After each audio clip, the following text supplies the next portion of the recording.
Hello, welcome to Reformation and Revival Now. This is Brother Kevin, and we'll be uh, coming up soon on the Love for Muslims prayer vigil. And I'd like to share with you something that will be a great assist to you if you ever feel led or called to do intercessory or prayer work. I believe that there are three things that will happen to you, in my opinion, in my experience, that I believe is important.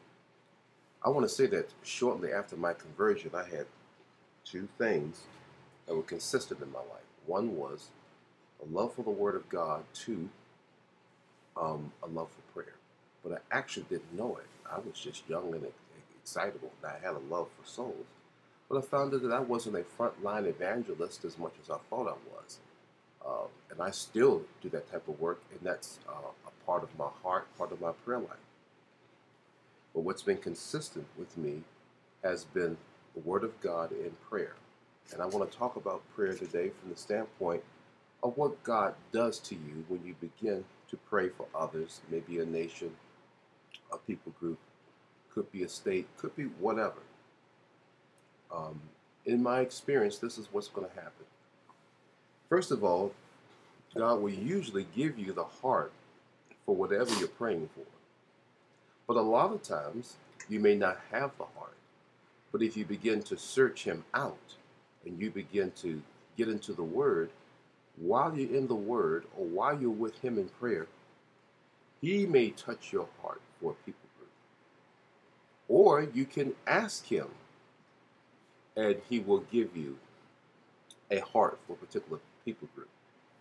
Um, and that has happened to me over and over again. In fact, I remember when I did not operate in this manner and things fell apart. Then when I began to operate in this manner, things were different. So one, God will give you a heart for it. The other thing is God will start aligning your life around the people you're praying for or the person you're praying for. And I want to give you an example of this. When I started praying for a particular individual, I want to give examples of these in many ways. I had a heart for a particular man on my job, and we didn't really have much in common. He was the playboy type. He had muscles for days. He was charming in every sense of the word. But I began to pray for this gentleman. And strange enough, though we were opposites, we kind of liked each other. But I never got a chance to really know him until I came into the shop. Well, here's the interesting thing. When I came into that shop, or the electrical shop of that particular company, um, I began to pray for this man.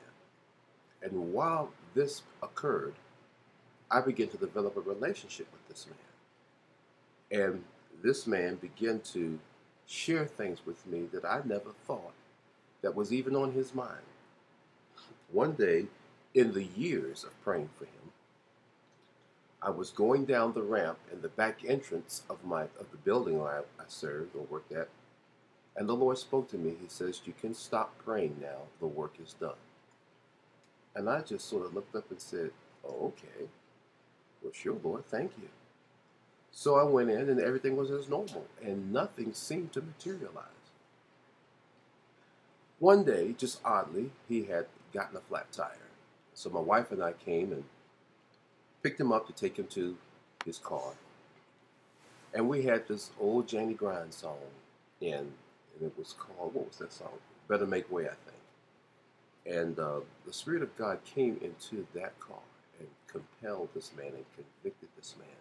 Now, we didn't lead him to Christ or anything at that time. But one day, as the months passed, he came to me and told me that he had read the Bible straight through from cover to cover, that he had given his life to God, and shared with me testimonies of things that had changed in his life. He stopped, you know, laying with a whole bunch of women, fell in love with one, became a devoted husband, and the man was truly born again. Now, look, I'm not stupid. I'm pretty sure this man had other intercessors, grandmas and moms praying for him. I'm not that dumb to think that all by myself he came to Christ. That's kind of silly. However, I did play a role. But what I want to show you is this. What I want to show you is the fact that, first of all, God gave me a heart for him. Second of all, God changed my life around him. Things began to move and switch, and we became close. Now, we're not close right now. I've not seen him in many, many years. He kind of moved on and I went on, but still, you'll see that happen. I wanted to show you this from a personal point of view. Now, let me share with you from a more corporate point of view. Much later on in my life, I began to get a heart for my city. First D.C. and then later on Fairfax County. Didn't have success in D.C. because I didn't understand this principle as much. Well, I began to pray for my city and I began to pray for my county. And this went on for some time. Then God brought a man in my life, one of the most important men in my life. And he gave me the keys to his church. And I was so overwhelmed with God's love, so I would go in there and pray for the city. And he would come and pray with me because he had an established prayer life. Well, there were manifestations that began to take place. One is I got hooked up with a wonderful couple that was already doing prayer work in the city. I linked up with them, and we got involved in the Stand in the Gap March and became one of the local chapters of preparation for the event. And then we said afterward, what would God have us to do now that the march is over?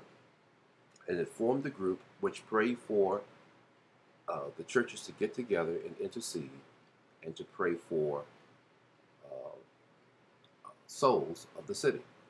Well, what happened was our lives started changing. First of all, my wife started having all sorts of doors open in the county and in the city for Latinos and all sorts of people groups. God opened up a door for me to preach in Fairfax City for 2.5 years, where it had been closed down for years, where they basically had run all ministers off. God gave me an open door to be able to preach. Things happened in the city during that year that had never taken place, and people were coming to Christ both personally as well as in a ministry situation. It was just a wonderful time. But notice the same thing. There's a heart for that city. God begins to change your life because God opened up that door. It was a weird door. Do you know they didn't even have such thing as a license to preach in the city? They had to create one for me by hand and stamp it.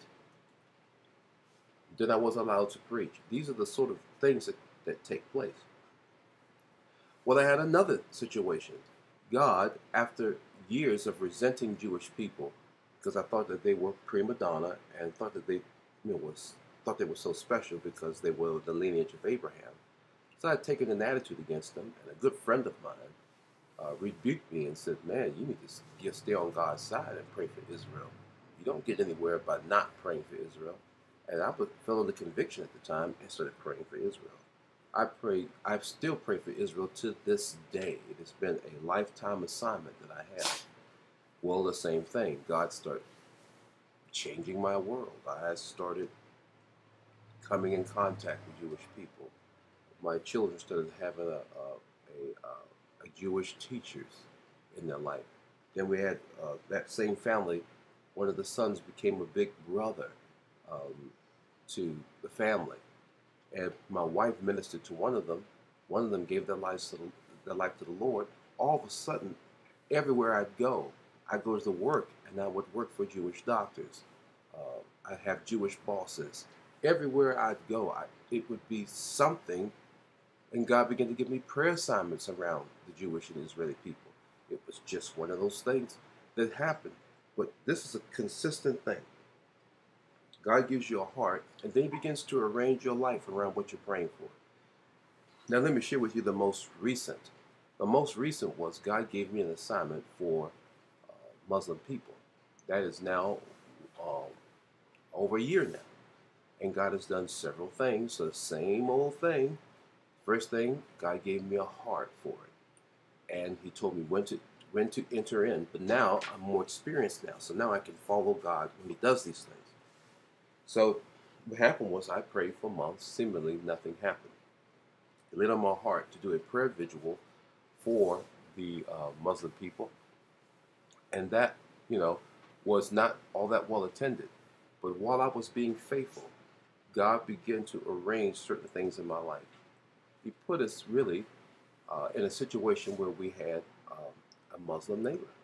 My wife is ministering to that family as we speak. They are now in correspondence. I'm telling you, this happens every time. Nothing that happened to me. All when Muslims start receiving criticism, in the media and all that, I'm starting to get a little defensive. Why? Because I'm praying for them. I have God's love for them in my heart and see them all over the scriptures. See, I understand things I never understood about Muslim people before. And then, this is probably the greatest thing that's ever happened to my wife and I. We are praying for a nation that has a Muslim government, and Muslim and Hindi make up the predominant, but particularly Muslim, make up the dominance of the people. And right now, we are in touch with a young man that is ministering and leading Muslims to Christ every day. I mean, Muslim or Hindi, but probably Muslim mostly, every day. He's ministering, and we are in direct correspondence with him.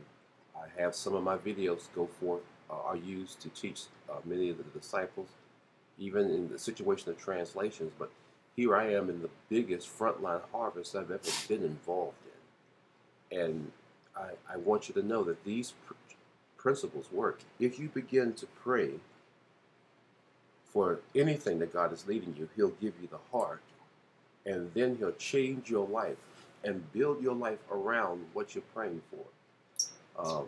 Sometimes He'll give you disciplines, but that's another subject. I can't get into that on this particular video. But I wanted to encourage those of you who are prayer warriors, and those of you who are interested in getting involved in prayer ministry. You can expect God to do some phenomenal things. If God has laid a people group on your heart, He will give you everything you need to pray for them, and He will start changing your life around the people you're praying for, until really it consumes you, until it's what you think about all the time. Anyway, I hope this will be an encouragement to all of you who are in prayer ministry.